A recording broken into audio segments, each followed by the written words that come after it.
لا إله إلا الله أستغفر الله وأسألك الجنة وأعوذ بك من النار হাবশার সামনে দিয়ে আজকে হাবশার তারা বিশেষ হাবশার কাছে কি শেষ হবো তারা বিশেষ হইব কালকে থেকে হাবশার তারা বই করবো না দেখা যেত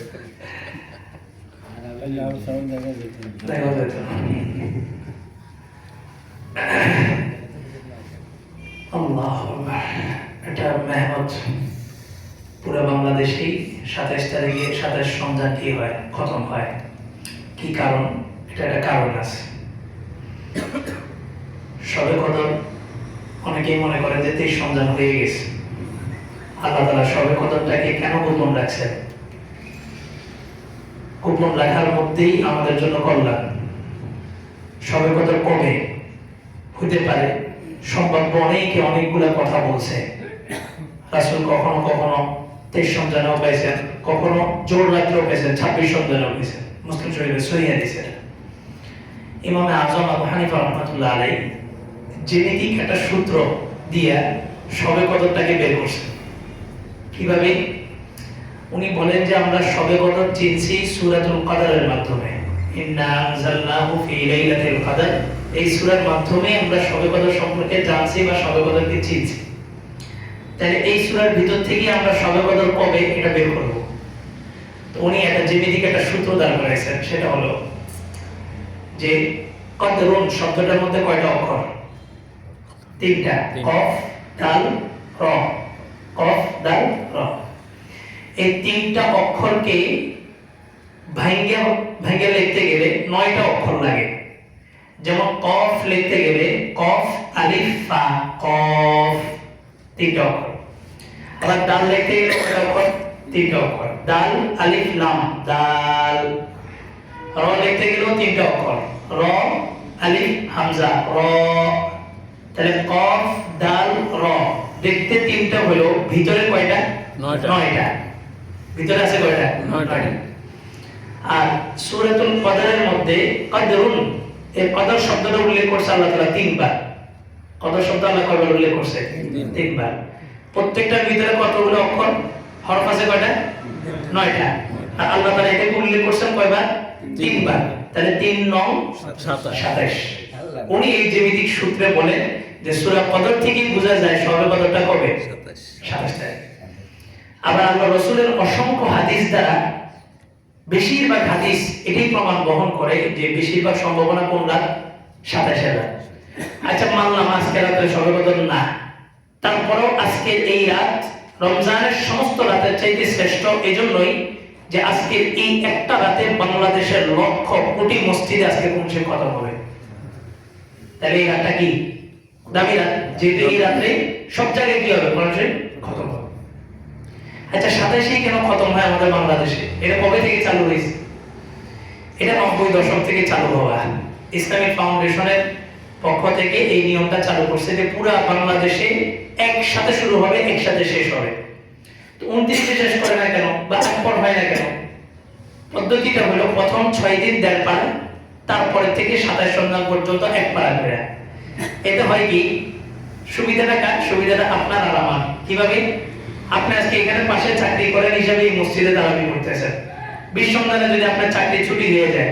আপনি কি এই মসজিদে তারাবি পড়বেন না কোথায় যাবেন আপনার গ্রামের বাড়িতে আপনি বাংলাদেশে যেখানেই যান প্রত্যেকটা মসজিদে 27 খতম মানে আপনি এই মসজিদে পড়লেও খতম পুরো হবে প্রত্যেকদিন এক এক মসজিদে গেলে আপনার খতমটা কি হবে পুরো হবে খতম ছুটবে না যাতে প্রত্যেকটা মানুষের খতমটা পূর্ণ হয় এই জন্য এই পদ্ধতিটা চালু করা আর আল্লাহ রাসূল যে হাদিসের মধ্যে বলছে যে 26 রমজান পাওয়া গেছে ওই হাদিসের ব্যাখ্যার মধ্যে অনেকে বলছেন যে আসলে আরবিতে দিন আগে আসে না রাত আগে আসে জানেন এটা ইংরেজিতে দিন শুরু হয় 12টা 1 মিনিট থেকে আর আরবিতে দিন গণনা শুরু হয় মাগরিবের আযান থেকে অর্থাৎ সূর্য ডুবছে মানে নতুন একটা দিন শুরু হয়ে গেছে এটা আমরা মুসলমান হিসেবে আমরা কোনটা হিসাব করব আরবি হিসাব করব আজকে যদিও রোজা 26 চলতেছে কিন্তু এই সূর্য ডোবার পর থেকে কততম রোজা 27 এজন্য রোজা 26 কিন্তু খতম হয় 27 মানে কি 27 শুরু হয়ে গেছে আমাদের মুসলমানরা সাপ্তাহিক গণনা শুরু করে কবে থেকে শনিবার থেকে কয়দিন শনিবার আজকে সপ্তাহ কি দিন প্রথম দিন আসলে মুসলমানের সাপ্তাহিক গণনা শনিবার থেকে না। আল্লাহ রাসূল বলেন ইহুদি এবং নাসারা তারা জান্নাতে আমাদের পরে ঢুকবে, হুম তাবউন লানা, তারা জান্নাতে যেহেতু আমাদের পরে ঢুকবে, সাপ্তাহিক গণনাও তারা আমাদের পিছে থাকবে। আল্লাহ তাআলা 2 দিনে পৃথিবী বানাইছেন, জমিন 2 দিন, আর 2 দিন ফাকাদাহুন্না সাবআ সামাওয়াতি ফি ইয়াউমাইন, 2 দিনে আল্লাহ তাআলা 7 আসমান বানাইছেন, আসমানের নক্ষত্র নক্ষত্র যা আছে, তাহলে 2 দিন জমিন 2 দিন আসমান, আর 2 দিন আল্লাহ তাআলা পাহাড় পর্বত নদী নালা, কেউ কেউ বলছেন আসমানের যে গ্রহগুলো আছে সূর্য চন্দ্র এগুলা, তাহলে মোট কয় দিন গেল? 6 দিন। 2 দিন জমি 2 দিন আসমান 2 দিন সাতসজ্জা, তাহলে মোট কয় দিন গেছে? 6 দিন। 6 দিন যাবার পরে আল্লাহ তাআলা একদিন কিছুই বানান নাই, একদিন কিছুই বানান নাই। কেন? আল্লাহ কি ক্লান্ত হয়ে গেছেন? না, আল্লাহর কোনো ক্লান্তি নেই। ওয়ালা ইয়াউদুহু হিফযুহুমা, এই যে আসমান জমিন এত কিছু আল্লাহ তাআলা দেখাশোনা করেন, আল্লাহর কোনো কি আসে না? ক্লান্তি আসে না। একদিন আল্লাহ তাআলা কিছুই করেন নাই, কেন? আমাদেরকে শিক্ষা দিয়েছেন। কি শিক্ষা? যে তুমি যদি টানা কাজ করতে থাকো তুমি বেশি কাজ করতে পারবে না, ক্লান্ত হয়ে যাবে। এজন্য কিছু কাজ করবা, কিছু কি নিবা? বিশ্রাম নিবা। তখন আল্লাহ তাআলা বিশ্রামের জন্য দিয়েছেন রাত, আর আমরা রাতটা কাটাই মোবাইলে, দিনটা দিয়েছেন কাজের জন্য, দিন কাটাই বিছানায়। কি করা হবে সব? ঠিক আছে? রাতের ঘুম রাতেই, সায়েন্স বলে আপনি রাতে যদি না ঘুমান, দিনে সারা দিন ঘুমাইলো ওই যে রাতের যে ঘুমটা ওটা কি হবে না? পূরণ হবে না। ওয়াজআলনা লাইলা লিবাসা, রাতকে আল্লাহ বানাইছেনই বিশ্রামের জন্য। তখন আল্লাহ তাআলা একদিন কিছুই বানান নাই। ইহুদিরা বলে ওই দিনটা হচ্ছে শনিবার, এজন্য তারা শনিবার কি কাটায়? ছুটি কাটায়। বাইরের রাষ্ট্রগুলোতে দেখবেন ইহুদি কান্ট্রিগুলোতে তারা শনিবারে কি করে না? কাজ করে না। খ্রিস্টানরা বলে আল্লাহ সেই দিন যেদিন অবসর ছিলেন সেই দিনটা হচ্ছে রবিবার, এবার তারা রবিবারে কি করে না? কাজ করে না। আমরা রাষ্ট্রীয়ভাবে আমরা মুসলিম, রাষ্ট্রীয়ভাবে আমরা কি মুসলিম, কিন্তু বিগত আমলে আমরা দেখছি শনিবারে অফিস আদালত বন্ধ থাকতো, স্কুলগুলো কি রাখতো? বন্ধ রাখতো। আমাদের মুসলিম রাষ্ট্র, কিন্তু ছুটি পালন করি কাদের? ইহুদিদের। তাহলে আপনি যদি শনিবার থেকে গণনা শুরু করেন তাহলে মুসলমানদের গণনা শনিবার হবে না। আপনি যদি রবিবার থেকে শুরু করেন তাহলেও আপনি পিছনে। আর আপনি যদি শুক্রবারকে সপ্তাহের প্রথম দিন ধরেন, যেহেতু তারা জান্নাতে আমাদের পরে ঢুকবে, সাপ্তাহিক গণনাও আমাদের পরে থাকবে, তাহলে আমাদের সপ্তাহের প্রথম দিন কি শনিবার না শুক্রবার? শুক্রবার সপ্তাহের প্রথম দিন, প্রথম দিনই আমি তওবা তিল্লা করে জুমার নামাজ পড়ে একদম পবিত্র হয়ে গেলাম। শনিবার দিন তো আমার সপ্তাহের প্রথম দিন হতে পারে না, এটা ইহুদিদের সাপ্তাহিক প্রথম দিন। রবিবার খ্রিস্টানদের সাপ্তাহিক প্রথম দিন, মুসলমানদের সাপ্তাহিক প্রথম দিন কোনটা? শুক্রবার। লম্বা কথায় দিক গেলাম না। সবে কথা আল্লাহ তাআলা গোপন রাখছেন। কেন গোপন রাখছেন? শুনলে আপনি অবাক হবেন। আচ্ছা, আল্লাহ তাআলা কি চাইলে বলে দিতে পারতেন না? সবে কথা আমরা সবাই মিলে আল্লাহর কাছে চাইতাম। এখন অনেকে বলে যে হুজুর এই যে 23 রমজান যে গেছে ওই দিন একটু বৃষ্টি হয়েছে, ওই দিন তো সবে কথা গেছে। কে বলছে আপনারা সবে কথা গেছে? সবে কথা আজকে, এটার কোনো গ্যারান্টি নেই। সবে কথা ঈদের আগের দিন রাত্রে হতে পারে, ঈদের আগের দিন রাত্রে হতে পারে না। আল্লাহ রাসূল বলেছে শেষ দশকের প্রত্যেক দিনই সবে কথা হওয়ার সম্ভাবনা আছে। আল্লাহ তাআলা কেন গোপন রাখছেন? দেখেন, আল্লাহ তাআলা যদি প্রকাশ করে দিতেন যে প্রত্যেক বছর 27তম রাতেই শবে কদর হবে, মানুষ এই জায়গায় বসতো? মানুষ এই জায়গায় বসতো না। এখন যে প্রত্যেক দিন রাতে একটু একটু বেশি বেশি ইবাদত করে শেষ দশকে, মানুষ এটা করতো না। মানুষ যাতে ইবাদতে আগ্রহ বাড়ায়, এজন্য আল্লাহ তাআলা শবে কদরকে গোপন রাখছেন। তাহলে আমি যদি আপনাদের বলি 23তম রাতে শবে কদর গেছে গা, এটা কি ঠিক হবে? আল্লাহ যেটা গোপন রাখছেন মানুষের আমল বাড়ানোর জন্য, আমি সেটা প্রকাশ করবো কেন? আমি বুঝলেও বাস জানি না ভাই, শবে কদর যেটা দেখছি ওটা হইতেও পারে নাও হইতে পারে, তবে সামনে রাতগুলো তো সম্ভাবনা আছে। এটা হচ্ছে শবে কদরকে প্রত্যেকটা রাতেই তালাশ করতে হবে। ঈদের দিন রাত্রে, ঈদের দিন রাত মানে কোনটা? আগের দিন রাত, চাঁদ রাত, যেটাকে আমরা চাঁদ রাত বলি, ওইটা হচ্ছে ঈদের রাত। এই রাতের যে কি ফজিলত মানে বলার বাহিরে। শুধু একটা হাদিস বলি, আল্লাহ তাআলা বলেন মান আহিয়া লাইলাতাল ঈদ, যে ব্যক্তি 2 ঈদের রাতে জাগ্রত থাকবে। 2 ঈদের রাত মানে ঈদুল ফিতর, ঈদুল আযহা, এই 2 রাতে যে ইবাদত করবে, জাগ্রত থাকবে মানে কি ইবাদত করবে। ইবাদত কি আহামরি সারা রাত তারা ইবাদত করার দরকার আছে নাকি? শুধু ইশারার নামাজ আর ফজরের নামাজ জামাতের সাথে পড়লো, সারা রাত ইবাদত করা আল্লাহ তাআলা সওয়াব দান করবেন। এই 2 রাত যে জাগ্রত থাকবে, আল্লাহ বলেন আহিয়াল্লাহু ইয়াওমা তামুতুল কুলুব, আল্লাহ তাআলা সেই দিন তাকে জাগ্রত রাখবেন যেই দিন পৃথিবীর সমস্ত মানুষের দিলগুলো মরে যাবে। আজকে মানুষের দিল মরে গেছে, গুনাহ হয় দেখে কিছুই পায় না, কি বলবো, দিল মরে গেছে। এখন খালি গুনার কাজ ভালো লাগে, নেকির কাজ ভালো লাগে না। আল্লাহ বলেন সমস্ত পৃথিবীর মানুষের দিল মরে গেল, তার দিলে কি হবে না? মরবে না। এই এক ব্যাখ্যা। দ্বিতীয় নম্বর ব্যাখ্যা হলো হাসরের মাঠের ভয়াবহ বিভীষিকাময় পরিস্থিতি দেখা সমস্ত মানুষ যখন ভীত সন্ত্রস্ত থাকবে, আল্লাহ তাআলা সেদিন তার অন্তরকে কি রাখবেন? তাজা রাখবেন, উজ্জীবিত রাখবেন। তাহলে এই দুইটা রাত গনিমত মনে করা, এই দুই রাত অন্তত 2 রাকাত নামাজ হলে আমরা বেশি পড়ব। কিন্তু আলহামদুলিল্লাহ মাশাআল্লাহ এই পৃথিবীর এক সিস্টেম, এমন কুফরি তন্ত্র এমন এক সিস্টেম চালু করছে, ওই 2 রাত্রেই সবচেয়ে বেশি গুনাহ হয়, সবচেয়ে বেশি। মানে হাদিসের মধ্যে আসে রমজান পরবর্তীতে 9টা কাজ, তার মধ্যে অন্যতম একটা কাজ হইল রমজানের রোজার পরে এমন কোন কাজ না করা যে মানুষ দেখা বলে এই তো শয়তান ছেড়ে দিছে। রমজান পরবর্তীতে এমন কোন কাজ না করা যে আরেকজন দেখে কি বলে এই তো শয়তান ছেড়ে দিছে। গত বছর আমি ইতিকাফে ছিলাম, তো মাগরিবের পরে বের হইছি, বাসায় এসে মেহমানদের ছিল গল্প তলব করে রাত 2টার দিকে আমি যে মসজিদে যাই, মসজিদ থাকবো আর কি, বাসা থেকে বের হইছি, সদর হাসপাতাল মোড়ে যে কমিটি সেন্টারটা আছে নতুন, প্রায় 200 ছেলে হবে, একজনের গায়েও ইয়া নাই, ইয়া নাই, গেঞ্জি নেই, সব বক্স যেটা বাজাইছে, আমি নিজের কথা বলতেছি, আমার কাছে মনে হচ্ছে যে রাস্তাটা এভাবে এভাবে কাঁপতেছে, প্রত্যেকটা সাউন্ড মানে পুরা ইয়া কাঁপতেছে। তো তখন আমি নিজেই বলছি, হাদিস তো জানি, আমি এই যে শয়তান ছাড়ছে, শয়তান তিনি যে মন্দি ছিল ওই আযান দেওয়ার সাথে সাথে শয়তান ছাড়ছে। তারপর 30টা দিনের আমল সেই শয়তান বের হয়ে আপনার 1 মিনিটের মধ্যে শেষ করে দেবে, শেষ। আপনি 30 দিন গান শোনেন নাই, আযান দিয়ে দিয়েছে, এখন তো ঈদের দিন, বাস সবাই মিলে একটা ড্যান্স পার্টি করলেন, ডিজে পার্টি করলেন, ওখানে যাইতে বসছেন, 30 দিন রোজা রাখছেন, তারাবি করছেন, কি হয়েছে? আল্লাহ কি আপনার কাছে ঠেকা? 1 সেকেন্ডের ভিতরে সব আমল শেষ। এজন্য আমল করা বড় বিষয় নয়, আমলটাকে ধরে রাখা বড় বিষয়। টাকা ইনকাম করা বড় বিষয় নয়, টাকাটাকে সেভ করাটা হচ্ছে বড় বিষয়। এজন্য 30টা দিন কষ্ট করছি, এই ঈদের আগের দিন রাতে, চাঁদ রাতে এমন কোনো কাজ করব না যে আমার 30টা দিনের রোজা, তারাবি, ইবাদত, তেলাওয়াত সবকিছু যেন বৃথা হয়ে যায়। আল্লাহ তাআলা আমাদেরকে আমল করার তৌফিক দান করুন।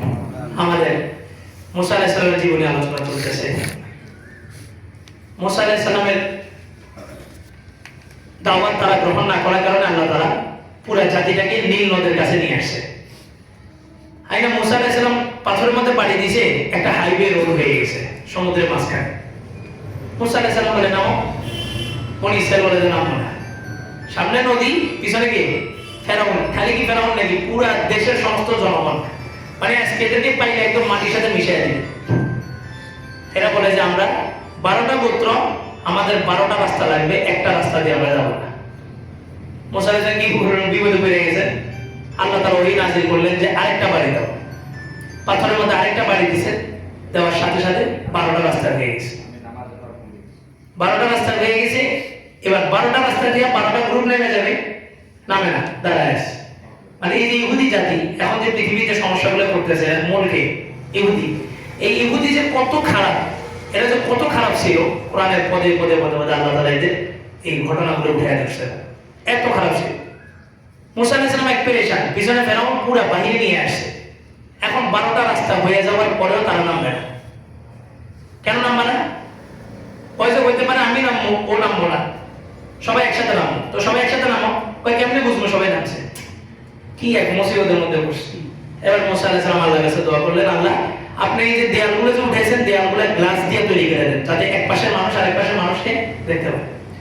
তো এবার গ্লাস দিয়ে তৈরি করে দিছে, গ্লাস তৈরি করে দিছে, একটু নামছে, নেমে কয় যে কেমনে বুঝুন যে এটাই যে তারা জাদুও তৈরি পারে। এবার মুসা আলাইহিস সালাম আল্লাহর কাছে দোয়া করে জানালা খুলে দিছে, একটু পর পর জানালা খুলে দিছে। ওরা একটু পর পর যায়, কি রে নামছিস নেই, যাইতেছিস নেই, এই এক জাতি। অথচ আল্লাহ তাআলা কি কঠিন এক নিদর্শন আল্লাহ তাআলা দেখায় দিয়েছে।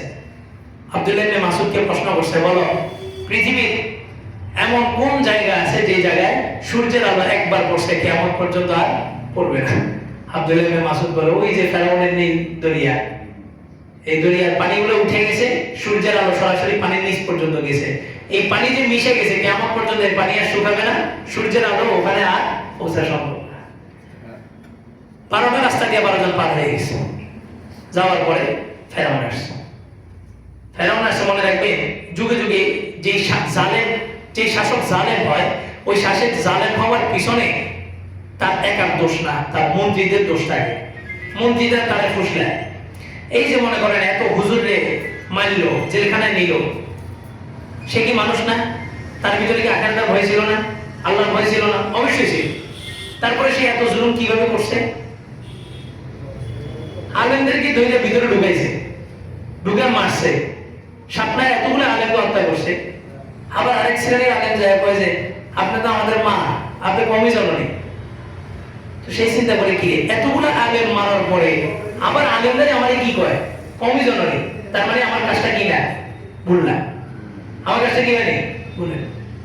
আবার মাস মারার পরে একজনে আবার দাঁড়ায় কয় যে আপনি তো জান্নাতি, আপনি কি খালি আমগো মানে কি, আপনি আবার কি জান্নাতি, আপনার ঠিকানা জান্নাত। একজন জালেম তার জুলুমের উপর ভয় করবে কখন? যখন মানুষ বলবে যে আল্লাহর আযাব আসতেছে। এখন আপনি একজন জালেমকে যদি বলেন যে তুমি আমাদের অনুসৃত, তুমি আমাদের মা, তোমার ঠিকানা জান্নাত, এর জন্য দোয়া করে, এর দুষ্টির জন্য দোয়া করে আপনি এর জান্নাতে ঢুকাই দিলেন, তো তার জুলুম কি বন্ধ হবে? হবে না। এই ফেরাউন জালেম হয়েছে তার মন্ত্রীদের কারণে। এই নীল নদের সামনে এসে ফেরাউন দেখছে যে মুসা আলাইহিস সালামের জন্য আল্লাহ তাআলা রাস্তা করে দিয়েছে, ফেরাউনের ভিতরে ভয় নিয়ে গেছে। এই রাস্তা মুসার জন্য হয়েছে, আমি নিচে নামলে যদি আমার ডুবে ফেলে, ফেরাউনের ভিতরে ভয় আসছে। ফেরাউন নামে না, মন্ত্রীরা কয় যে আরে খোদা, আপনি তো খোদা, আপনি তো সবচেয়ে বড় খোদা, দেখছেন আজকে পানিও আপনার কথা শুনে পানি আপনার জন্য রাস্তা করে দিয়েছে। এই রাস্তা মুসার জন্য হয় নাই, এই রাস্তা আপনার জন্য হয়েছে, আপনি যাতে রাস্তা দিয়ে তাড়াতাড়ি যা মুসারে ধরতে পারেন। আমাদের কি আছে তাদের কাছে? স্বর্ণ। স্বর্ণ সব তাদের কাছে না, লোক তো সামলাতে পারতেছে না, তাড়াতাড়ি করে নামেন। ফেরাউন পরে এবার সবাই কথা শুনে কয় যে না, এতজন মিলে কইতেছে তাহলে কি মিথ্যা নাকি? একটা কথা সবাই মিলে বলে তখন এবার এটা কি লাগে, সন্দেহ লাগে। কয় যে এতজন মিলে কইছে এটা কি মিথ্যা লাগে? তো ফেরাউন কয় ঠিক আছে নামি, সবাই নামো।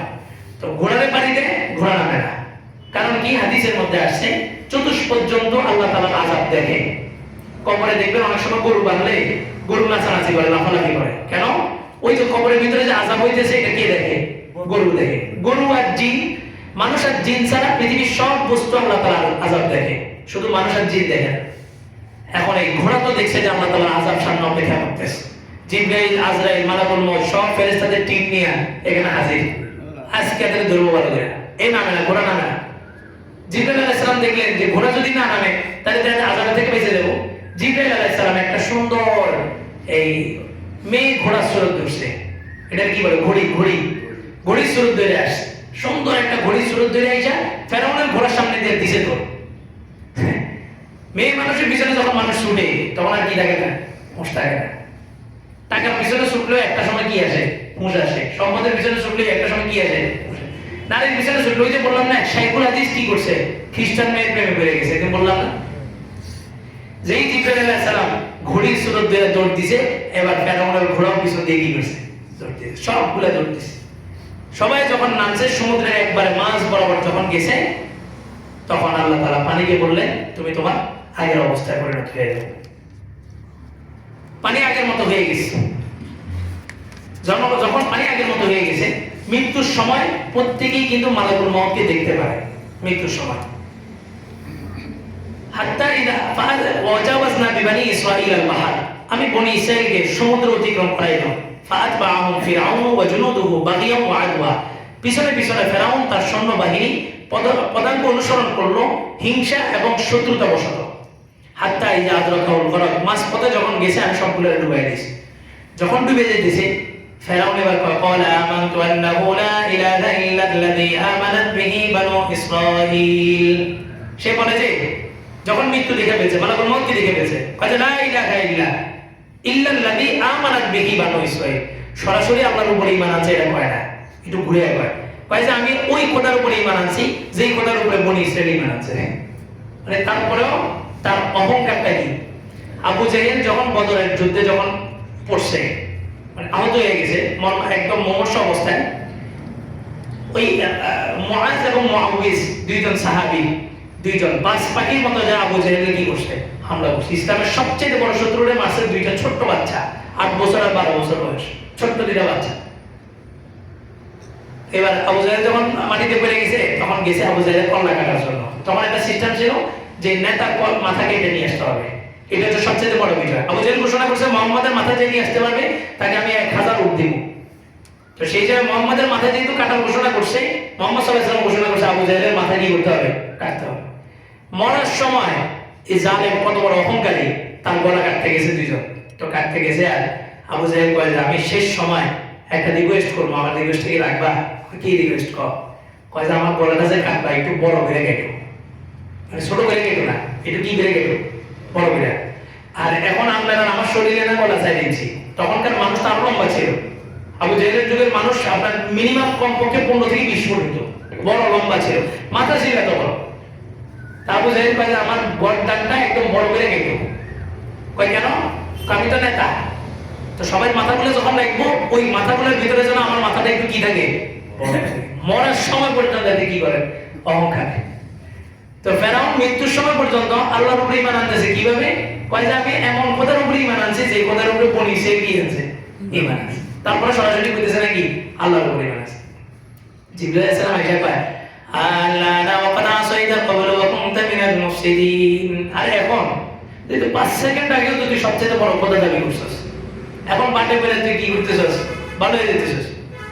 আল্লাহ রাসূলকে জিবরাইল আলাইহিস সালাম ঘটনা শুনাইতেছে, শুনাইতে জিবরাইল আলাইহিস সালাম কয় রাসূল জানেন আমি তোমার কি করছি? কি করছো? কয় ফেরাউন যখন ঈমান আনা শুরু করছে, আল্লাহ ডাকা শুরু করছে, আমি তাড়াতাড়ি এই নিচে থেকে মাটি নিয়ে ফেরাউনের মুখের ভিতরে ঢুকাই দিয়েছি। আল্লাহ রাসূল বলে কেন এই কাজ করলেন? রাসূল কে ছিল? লাকাদ জাআকুম রাসূলুম মিন আনফুসিকুম আজিজুন আলাইহি মা আনিতুম হারিসুন আলাইকুম বিল মুমিনিনা রাউফুর রহিম। আল্লাহ রাসূল একটা মানুষ ঈমান আনবে এটার উপরে যে কি পরিমাণ আক্ষেপ করতেন, যে একটা মানুষ যে কোনো মূল্যেও কি নিয়ে আসো, ঈমান নিয়ে আসো। আল্লাহ নাযিল করছেন ফালা আল্লাকা বাখিউন নাফসাকা আলা আসারিহিম ইল্লা ইউমিনু বিহাযাল হাদিসি আসাফা। হে রাসূল কেউ ঈমান আনবে না এটার উপরে কি আপনি জান দিয়ে দিবেন? আবু তালেবকে মৃত্যুর সময় কাছে কাছে যায় বলে চাচা আপনি শুধু আমার কানে কানে একটু বলেন। আল্লাহ তাআলা নাযিল করেছেন ইন্নাকা লা তাহদি মান আহবাবতা ওয়ালাকিন্নাল্লাহা ইয়াহদি মান ইয়াশা। আপনি যাকে চান তাকে হিদায়াত দিতে পারবেন না। হিদায়াত কারা দেয়? আল্লাহ। হিদায়াত কারা দেয়? আল্লাহ। এক মৌলবী ভাই হিদায়াত কারা দেয়? নবী দেয়। হিদায়াত কারা দেয়? নবী। হযরত বেলাল আয়েশা মাঝে মাঝে কাঁদতে কাঁদতে অজ্ঞান হয়ে যেত। কেন? বেলাল মুশফিরের পর আল্লাহ রাসূলকে বলতেন ইয়া রাসূলুল্লাহ হিদায়াত আল্লাহর হাতে আছে বলে আমি বেলাল হিদায়াত পাইছি। হিদায়াত যদি আল্লাহর হাতে না রেখে যদি আপনি মুহাম্মদের হাতে দিত, আপনি মদিনার এই সমস্ত মানুষগুলোকে মুসলমান বানায় দিতেন, হিদায়াত বানায় দিতেন। আমি বেলাল কই আবিসিনিয়া কই হাবশায় থাকি, আপনি তো সেখানে যাইতেন না, আমি বেলাল হিদায়াত হইতাম না। হিদায়াত আল্লাহর হাতে থাকাতে আমি আর আপনি কি পেয়েছি? হিদায়াত পেয়েছি। হিদায়াত যদি নবীর হাতে থাকতো, নবী কি এখন আছে? হ্যাঁ, সিনেমা মৌলবী এটারে এটা দিতে গুরু সাচ্চা ওদয় দিছে হেদায়েত কারাতে নবীদের। অথচ কোরআনের স্পষ্ট আয়াত হেদায়েত কারাতে আল্লাহর হাতে। তাহলে উনি যে বলছে হেদায়েত নবীদের হাতে, তাহলে এই আয়াতকে কি করছে? অস্বীকার করছে। অথচ কোরআনের একটা আয়াত না, একটা হরফকেও যদি কেউ অস্বীকার করে সে কি হয়ে যাবে? বেঈমান। আল্লাহ এবার দেখেন বনি ইসরাঈলকে আল্লাহ তাআলা কত বড় একটা মুক্তি দিয়েছে। আল্লাহ রাসূল বললেন জিবরাইল তুমি কি কারণে তার মুখের মধ্যে মাটি ঢুকাইছো? সে তো ঈমান আনছে, সে তো ঈমান আনতেছিল, আর একটু দেরি হলে ঈমান নিয়ে আসতো। এটা আল্লাহ রাসূল কেন বলছে? ওই যে আল্লাহ রাসূল চান না কোনো উম্মত কোথায় যায়, জাহান্নামে যায়। জিবরাইল আলাইহিস সালাম বলেন আমি মাটি এজন্য ঢুকাইছি যে আমি জানি আল্লাহ তাআলা রহমান, আল্লাহ যে কোনো সময় দয়া এসে পড়বো। এই ফেরাউনের মতো নাফরমান পৃথিবীতে আর কেউ আসেও নাই, কিয়ামত পর্যন্ত আসবেও না। আমি জিবরাইল চাইছি এই সবচেয়ে বড় খোদা দাবি করছে, এই নাফরমানের শাস্তি যদি না হয় তাহলে পরবর্তী মানুষ আল্লাহকে আর ভয় করবে না। এই কারণে আল্লাহর যেন তার উপরে দয়া না চলে আসে, আমি তাড়াতাড়ি তার মুখের মধ্যে মাটি ঢুকাই দিয়েছি। ঢুকাই দিয়ে সমুদ্রের ভিতরে চাইপা ধরছি। শুধু চাইপা ধরে নেই, জিবরাইল আলাইহিস সালাম একদিন ফেরাউনের কাছে আসছিল মানুষের সুযোগ দিয়ে। আয়েশা কয় যে তুমি তো বড় খোদা, তোমার বিধান যদি কেউ না মানে তার কি করা উচিত? কয় তার আর কি করবো, এই সমুদ্রের ভিতরে চুবাই মারবো। সমুদ্রের ভিতরে চুবাইলে মানুষের রাগ একটু ঠান্ডা হয়, কারণ চুবাইলে রাগ একটু কি হয়? হয় ডক্টর ইউনিভার্সিটি কি করতে মন চায় জানো? হয় টুপুস করে কি করতে মন চায়? চুবাইতে মন চায়। এটা কইতে পারতো যে আগুনে জ্বালাই দিতে মন চায়, কিন্তু এটা পায় না। কি হয়েছে? কয় টুপুস করে পদ্মা নদীতে কি করতে মন চায়? চুবাইতে মন চায়, কারণ চুবাইলে একটু রাগটা ঠান্ডা।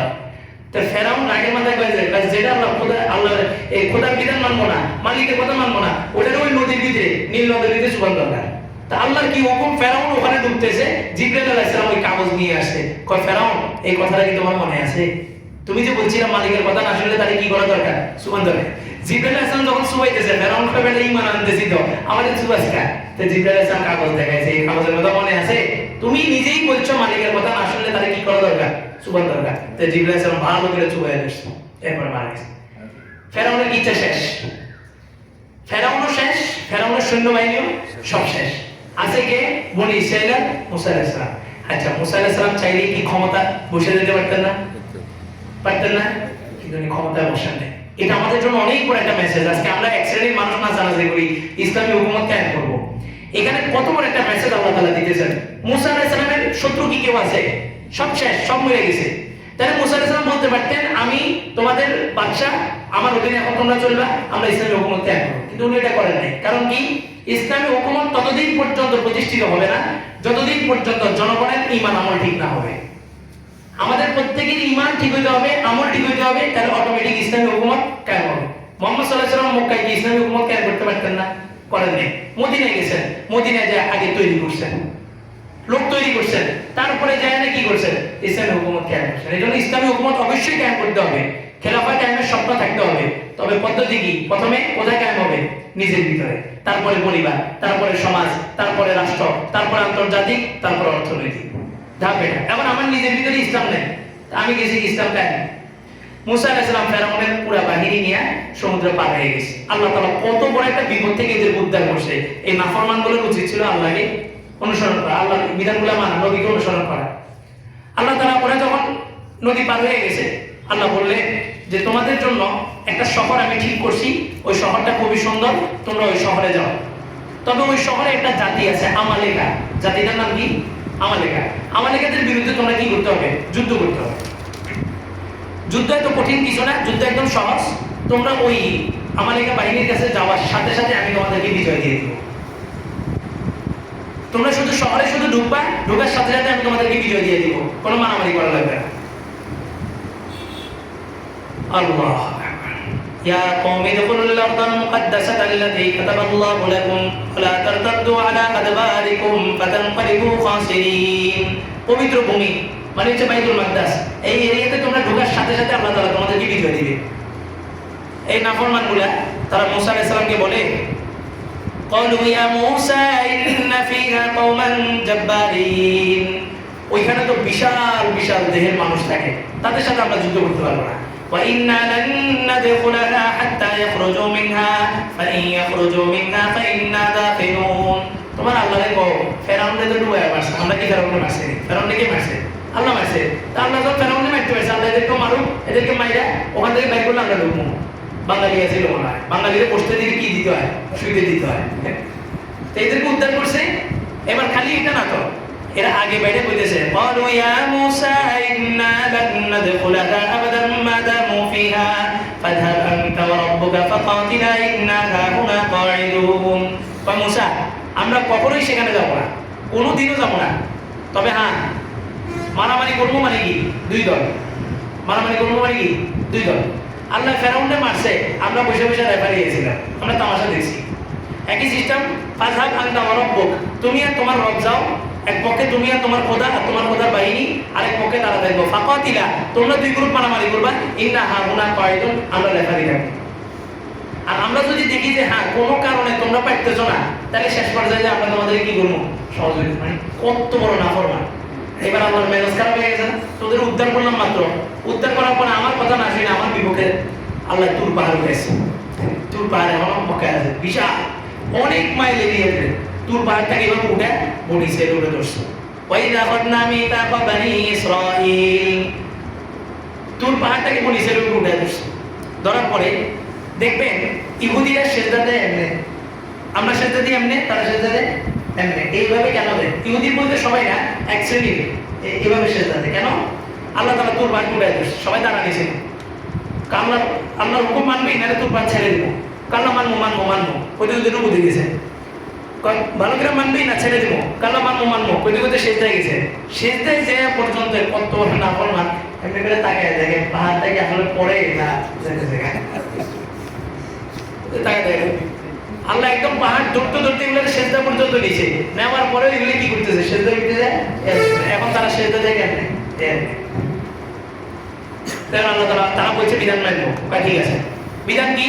তোমরা সবাই ওয়াদখুলুল বাবা সুজ্জাদা ওয়া কুলু হিত্তা, তোমরা এই শহরে দিয়ে যখন ঢুকবা, শহরে দিয়ে ঢোকার সময় মাথা নত করে ঢুকবা আর মুখে বলবা হিত্ত হিত্ত হিত্ত। হিত্ত শব্দ এটা হিব্রু ভাষা, মানে হচ্ছে নাগফির লাকুম খতায়া, না এই ইয়াগফিরুল্লাহু ইয়াগফির মানে আস্তাগফিরুল্লাহ বলি না আমরা, আল্লাহ আমাকে maaf করেন। এই হিত্ত শব্দের অর্থ হচ্ছে আল্লাহ আমাকে কি করেন, maaf করেন। আল্লাহ বলেন তোমরা হিত্ত বলে ঢুকবা, নাগফির লাকুম খতায়াকুম, আমি তোমাদের জীবনের সব গুনাহগুলো যত কিছু করছো আমার লগে যা বিয়াদবি করছো সব maaf করে দেব। এই নাফরমান এগুলা গেছে আল্লাহ কাছে মাথা না ধুয়ে ঢুকতে, ওরা ওখানে যে পাশা দিয়ে ঢুকছে, মানে উল্টা দিক হয়ে দরজা দিয়ে তো আমরা এমনি ঢুকি, ওরা দরজা দিয়ে কেমনে ঢুকছে উল্টা দিক, মানে মাথায় দিকে দিয়া পিছনের সাইডে দিকে দিয়ে ঢুকছে। আল্লাহ বলছে হিন্ত বলবা, হিন্ত মানে আল্লাহ মাফ চাই, ওরা কয় যে হিন্ত হিন্ত হিন্ত। হিন্ত মানে হচ্ছে গম গম গম।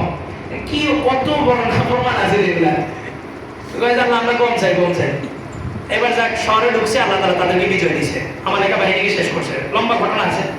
আল্লাহ তাআলা তাদেরকে বিজয় দিয়েছে। বিজয় দেওয়ার পরে আল্লাহ মুসা আলাইহিস সালামকে বললেন, মুসা বাবা আদনা মুসা সালাসিনা লাইলাতাও ওয়া আতমান্নাহা বিআশর।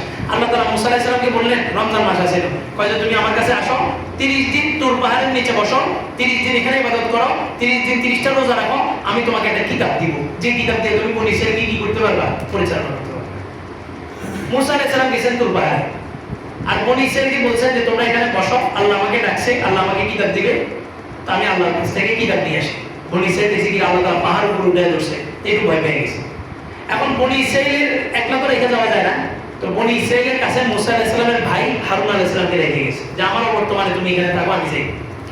মুসা আলাইহিস সালাম গেলেন, যে 30 দিন 30টা রোজা রাখছেন, রাখার পরে এখন 30তম দিন আল্লাহর সাথে কথা বলবে, 30তম দিন ইফতারের সময় আল্লাহর সাথে কথা বলবে।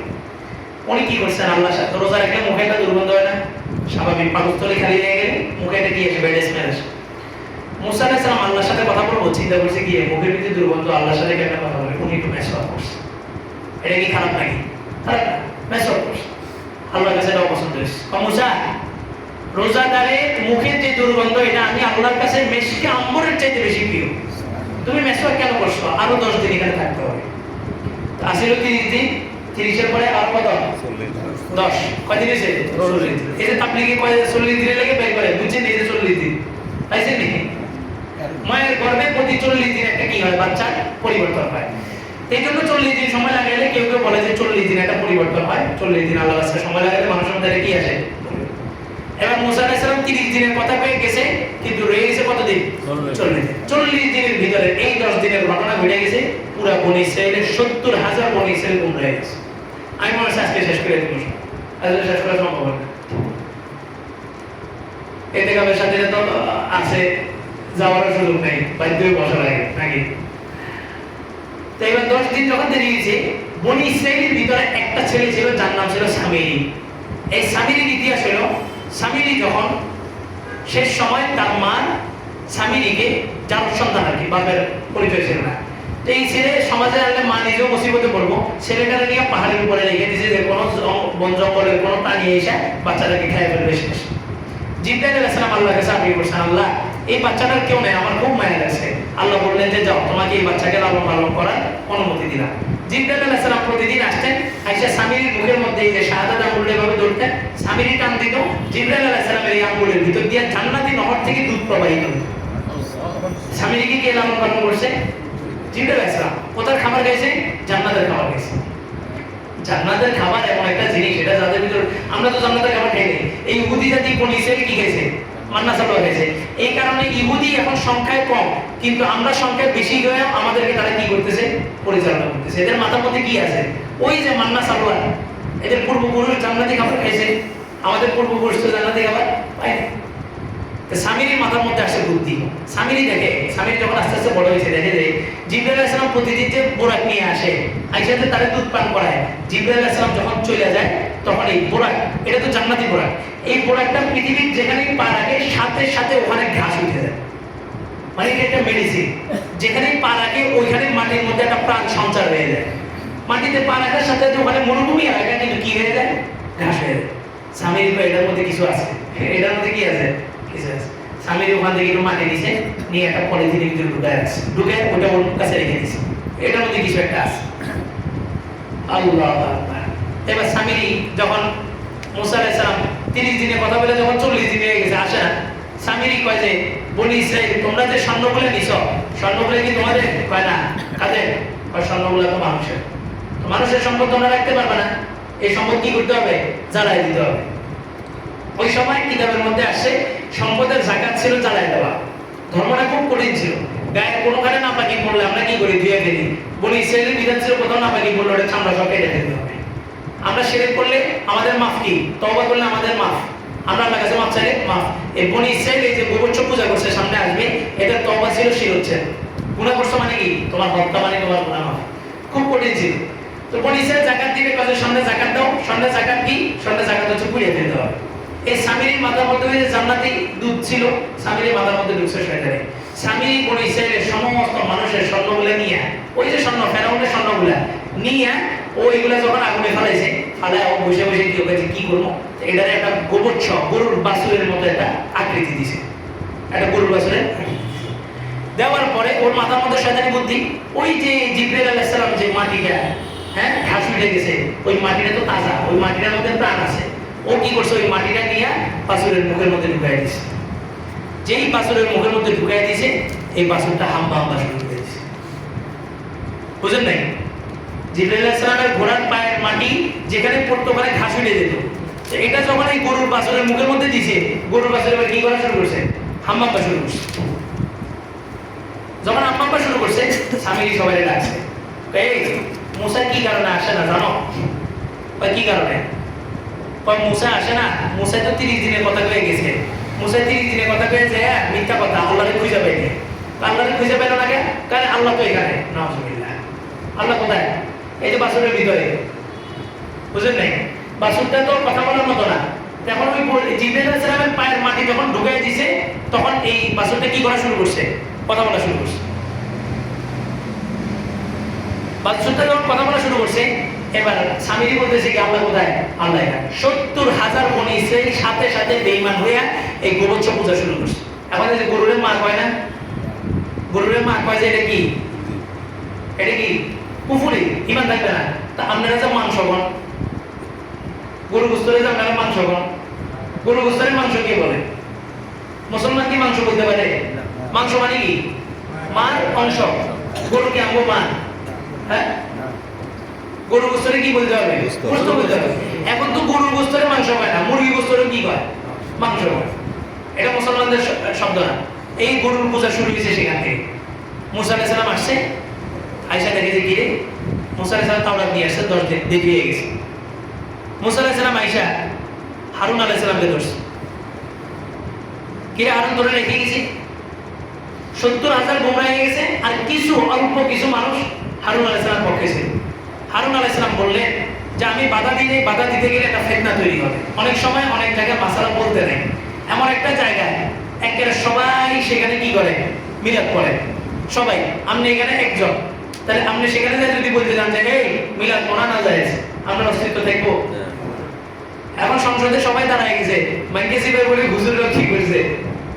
দেখেন নাই জাতীয় সঙ্গীত কি এটা গাইলে কি ইমান দেখবো? হ্যাঁ, ওইটা গাওয়ার সময় দাঁড়ানোর তো কষ্ট নাই, ওইটা গেলে তো ইমানও দেখবো না। এখন প্রথম সংসদ হুজুর মাইকে সিবে বলে হুজুরে কি হয়ে গেছে? দাঁড়িয়ে গেছে।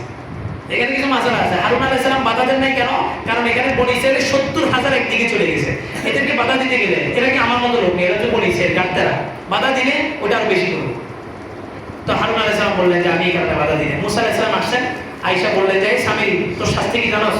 লা মিসাস আনতা বলে লা মিসাস। সামিরি তোর উপরে আল্লাহর গজব আসছে, তুই সবাইকে বলবি আমাকে কেউ ধরো না, আমাকে কেউ ধরো না। এই 15 সালের শেষের দিক দিয়ে একটা আর্টিকেল বেরিয়েছে, একটা রোগ বেরিয়েছিল এইডস, নাম শুনছেন? এইডস মানে কি জানেন? এইডস মানে হচ্ছে যার জ্বর উঠছে, জ্বর আর কি হয় না? নামে না। জ্বর উঠলে জ্বর বাড়তেই থাকে, জ্বর আর নামে না। এটা কোথা থেকে শুরু হয়েছে? যেখানে সমকামিতার উৎপত্তি, ওখান থেকেই এই এইডস রোগটা শুরু হয়েছে। সমকামিতা যারা করবে তাদের 1 নম্বর রোগ ওই সময় ভাইরাস এটা ছড়াইছিল, এইডস। এই সামিরির এই রোগটা আল্লাহ তাআলা দিয়েছিল। সামিরির জ্বর হয়েছে, কেউ যদি সামিরিকে ধরে জ্বর খালি বাড়ে, ধরলেই জ্বর খালি বাড়ে। তো সামিরি কয় যে লা মিসাস লা মিসাস লা মিসাস লা মিসাস, কয় আমারে কেউ ধরো না, আমারে কেউ ধরো না। বনি ইসরাইল জাতি আছে তারা নিষেধ যেটা করতো ওটা আরো বেশি করতো। বনি ইসরাইলকে ধরুন না গা, ধরুন না গা, ধরুন না গা কইতে কইতে জ্বর উইটা এত বাস্টে আবার মারা গেছে। আল্লাহ রাজা। আমরাও বনি ছেলেতে কম না, আমগুলো যেটা নিষেধ করবেন। আর একটা কথা আছে, আল ইনসানু হারিসুন ফি মামুনিয়া, মানুষকে যেটা নিষেধ করা হয় মানুষ ওইটাই কি করে বেশি করে। ওই যে একদিন বললাম না বিরিয়ানির ডাকের ভিতরে লাল কাপড় কেন বেচায়? লাল কাপড় মানে কি? বিপদ সংকেত। এখন বিরিয়ানির দোকানে দিতে সবচেয়ে বেশি ভিড়। লকডাউনে পুলিশ কইছে বাইরে গেলেই মায়ের 144 তারা জারি করছে লকডাউনে। তো কিছু উৎসব বাঙালি বাইরে যেতে দেখি কি হয় দেখার লাগে। আর আল্লাহ তো বনি চাইলে খালি বা নাম ইসাস যতই পায় নাম ইসাস বনি চাইলে দললে কি জ্বর বাড়তে একদম 5 ডিগ্রি 10 ডিগ্রি 20 ডিগ্রি হই এত আস্তে মারা গেছে।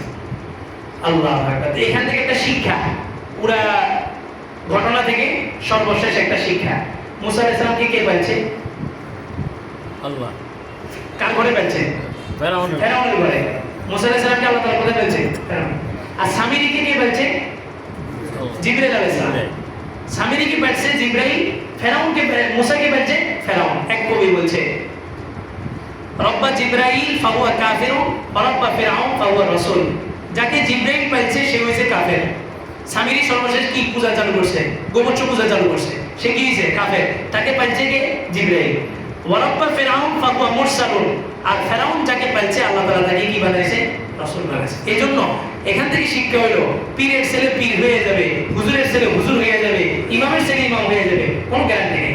নূহ আলাইহিস সালামের ছেলে কি হইছে? তাই না? শেষ আল্লাহ ধ্বংস করে দিয়েছে। হেদায়েত আল্লাহর হাতে। এইজন্য কখনোই এটা মনে করবেন না যে আমি মসজিদের ইমাম, আমি মসজিদের প্রতীক, আমার বাবা এই, আমার নানা সেই, আমার দাদা সেই, এগুলো দিয়ে কিচ্ছু যায় আসে না। আমি হাটাজারিতে ভর্তি হয়েছি, মুফতি জসিম হুজুর, এখন হুজুর হায়াতে আছেন, আল্লাহ হায়াতে বরকত দান করুন। এক ছাত্র যাই কলেজে হুজুর রবিউল ইসলাম হুজুরের নাতি এসেছে, সিটে একটু তাড়াতাড়ি দিতেন। পরীক্ষায় নাম্বার পাইছি, তা সবাই সিটের জন্য লাইন ধরে দাঁড়াইতে হয়। এখন আমার নানার পরিচয় আছে দেখি একজনে যায় হুজুর রবিউল ইসলামের নাতি এসে তাড়াতাড়ি সিট দিয়ে দেন। হুজুর আমার খুব আদর করতো, কিন্তু হুজুর ওই দিন আমার ডাকি একটা 3টা শব্দ বলছে। এই 3টা শব্দ আমার জীবনের জন্য সব। হুজুর ডাক দিয়ে বলছে, শোনো, দাদার নামে গাদা, দাদার নামে কি? গাদা। বাবার নামে আদা, দাদার নাম দিয়ে যেটা চলে এটা হয় কাদা, যার কোনো যোগ্যতা নাই এটা দাদার পরিচয় দিয়ে চলে। আর বাপের নামে কি হয়? আদা, অর্ধেক হয়। এই আমার বাপে এসপি, তো অর্ধেক সম্মান করে মানুষ। আর নিজের নামে শাহজাদা, দাদার নামে গাদা, বাবার নামে আদা, নিজের নামে শাহজাদা। নিজের পরিচয় দিয়ে চলে। নিজের ভিতরে কি আছে? কয় যে এক শাইখুল হাদিস, তার বাপও ছিল শাইখুল হাদিস, তার দাদা নানা সবাই ছিল শাইখুল হাদিস। তো হেরো সবাই মিলে কি বানাই দিছে? শাইখুল হাদিস বানাই দিছে। এই হাদিস পড়াইতে বসি, হাদিস না পারে, হাদিস তো পড়াইতে হলে যোগ্যতা লাগে। এই হাদিস পড়াইতে বসি, একদিন কয় বাবার কাহিনী, আরেকদিন কয় দাদার কাহিনী, আরেকদিন কয় নানার কাহিনী। তো তোমার কাহিনী কই? এজন্য দাদার নামে কি? গাদা, বাবার নামে আদা, আর নিজের নামে কি? শাহজাদা। সবখানে নিজের পরিচয় দিয়া। এই মুসা আলাইহিস সালামকে আল্লাহ তাআলা ফেরাউনের ঘরে পালন করে আল্লাহ হিদায়াত দিয়েছেন। আর ওই সামিরীকে জিবরাইল লালন পালন করছে, কিন্তু আল্লাহ তাআলা কি দেন নাই? হিদায়াত দেন। জিবরাইল আলাইহিস সালাম মালাকুল মউত একদিন আল্লাহর কাছে বলছেন, আল্লাহ, আমার সবচেয়ে খারাপ লাগছে ওই মহিলাটার জন্য, যে মহিলাটা তার মৃত্যুর সময় সমুদ্রের ভিতরে মারা যাইতেছে, আর আপনি তখন আমাকে বলছেন তার জান কবজ করো। আমি তার ওই মহিলাকে ওই অবস্থায় জান কবজ করছি যখন তার বাচ্চা আর 5 থেকে 10 মিনিট পরে ভূমিষ্ঠ হবে। কয় যে কেন কষ্ট লাগছে? কষ্ট লাগছে যে এই বাচ্চাকে দেখাশোনা করে কেউ নেই সমুদ্রের ভিতরে। তো সমুদ্রের ভিতরে যে মালাকুল মউত এই মহিলাদের জান কবজ করে মহিলাদের ঠেইয়া সমুদ্রের পাড়ে নিয়ে গেছে। নিয়ে যাওয়ার পরে বাচ্চাটা অটোমেটিক কি হয়েছে? অসুখ হয়ে গেছে। এখন বাচ্চাটাকে লালন পালন কে করবে? কেউ আছে নাকি ওখানে? নাই। কিন্তু আল্লাহর আদেশ, তুমি এখন মাকে কি করবা? জান কবজ করবা, করে ফেলছে। কয় যে আর কার জন্য মন খারাপ হয়েছে? কয় যে সাদ্দাদের জন্য মন খারাপ হয়েছে। কয় কেন? কয় সাদ্দাদ তার জীবনের সব উপার্জন দিয়ে একটা জান্নাত বানাইছিল। সে যখন জান্নাতে ঢুকতে গেছে, আপনি আমাকে বলছেন সাদ্দাদের জান এখনই কবজ করো, জান্নাতে ঢুকতে দিও না। কয় যে দুইজনের জন্য খুব মন খারাপ হয়েছে। কয় দুইজনকে চিনো? কয় কে? কয় যেটারে তুমি মারে ঠেইলা সমুদ্রের পানি নিয়ে রাইখা আসছো, ওই বাচ্চা এই জঙ্গলের বাঘের দুধ খেয়ে বড় হয়েছে, ওই বাচ্চার নামই ছিল সাদ্দাদ। ওই বাচ্চাই বড় হয়ে আমার বিরুদ্ধে যে আসে জান্নাত আবিষ্কার করছে। আমরা দয়া দেখান, কার জন্য দয়া দেখান? আমরা জানেননি দয়া আলাদা সে কি কি করে। মালাকুল মউত আল্লাহরে কয় যে আমার এই দুইজনের জন্য কি লাগছে? খুব মন খারাপ লাগছে। পরে কয় যে আহারি, আমি যদি ঘটনা জানতাম এগুলোর জান কবজ করার সময় তো আমি আরো শক্ত করে করতাম। যেই বাচ্চার জন্য মায়া লাগছে, ওই বাচ্চা কিসের দুধ পান করছে? বাঘের দুধ পান করছে। আর যে জান্নাত তৈরি করছে, ওই বাচ্চাই বড় হয়ে আল্লাহর বিরুদ্ধে যাই জান্নাত তৈরি করছে সাদ্দাদ। এজন্য জান্নাতে ঢোকার আগে আল্লাহ জান কবজ করে নিয়েছে। আল্লাহ অনেক বিক্ষিপ্ত আলোচনা করছি, আজকে এই পর্যন্ত থাক। আমি প্রতিদিন ওই তাফসিরে ক্লাস করি এখানে সকাল 9টা থেকে 1টা পর্যন্ত, কালকে পরীক্ষা। আর এইবার রমজান, তারাবি এখানে, তাফসির এখানে, এদিকে আসা শুধু তাফসিরের লাইন। এবার রমজান মনে করছে আসা যাওয়া, কিন্তু অনেক দূর, সেই সোনাগাজী থেকে প্রতিদিন এখানে আসা আবার ক্লাস। তো আজকের মতো তাফসির এখানে থাকলো। মূল আলোচনা, আমার মূল উদ্দেশ্য ছিল যে কোরআনের ভিতরে কি বলছে, শুধু কি ঘটনা না, ঘটনার পরতে পরতে আমাদের জন্য শিক্ষা। এই কয়েকদিনে বিক্ষিপ্ত অনেকগুলো আলোচনা করছি। আল্লাহ তাআলা যে কথাগুলো বলছি, সর্বপ্রথম আমাকে আমল করার তৌফিক দান করুন, এরপর আপনারা যারা শুনছেন আপনাদেরকে আমল করা এবং অপরকে পৌঁছানোর তৌফিক দান করুন। প্রত্যেকেই যার যার জায়গা থেকে একটু চেষ্টা করবেন সমাজটাকে গুছাইতে। অন্তত মনে রাখবেন, আপনি চলে গেলেও আপনার কবর তো আর থাইল্যান্ডে হবে না, ফিলিপাইনে হবে না, আপনার কবর এখানেই হবে। এমন একটা জেনারেশন রেখে যান, যে জেনারেশন মসজিদে নামাজ পড়বে, মসজিদ আবাদ রাখবে, এই মসজিদ আবাদের মেহনতের সব আপনার কবরে থেকে ভোগ করতে পারবেন। এই এতটুকু পরিমাণ মেহনত সবাই করে দেন। আল্লাহ তাআলা কথাগুলো বুঝার আমল করার তৌফিক দান করুন।